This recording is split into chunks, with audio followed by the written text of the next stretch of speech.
యాదవ్. నేను గుంటూరు జిల్లా యాదవ్ సంఘం అధ్యక్షుడిని. ఈరోజు పెద్దగట్టు శ్రీ లింగమంతుల జాతరకి ఇక్కడికి నేను రావడం జరిగింది. తెలంగాణ రాష్ట్రంలోనే అతిపెద్ద రెండో జాతరగా మరి ఈ జాతర ఇక్కడ విచ్చేసినటువంటి భక్త జనాలందరూ కూడా పేరు పేరు నమస్కారం తెలియజేస్తా ఉన్నాం. ఆ లింగమంతుల ఆశీస్సులు జయలింగ ఓలింగ ఆశీస్సులు అందరూ ఉండాలని చెప్పేసి ఈ సందర్భంగా తెలియజేస్తా ఉన్నాం.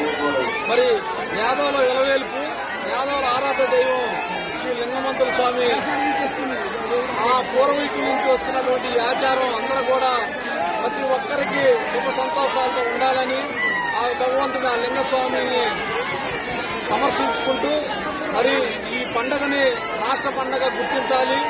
మరి రాబోయే రోజుల్లో కూడా ప్రభుత్వం రాష్ట్ర పండుగ గుర్తించాలని చెప్పేసి యాదవ్ సంఘం తరఫున, అలాగే రాష్ట్ర వ్యాప్తంగా యాదవులందరూ కూడా ఇక్కడికి వచ్చి ఈ పండుగను జరుపుకున్నందుకు, అలాగే భక్తులందరూ కూడా ప్రతి ఒక్కరికి పేరు పేరు నమస్కారం తెలియజేసుకుంటూ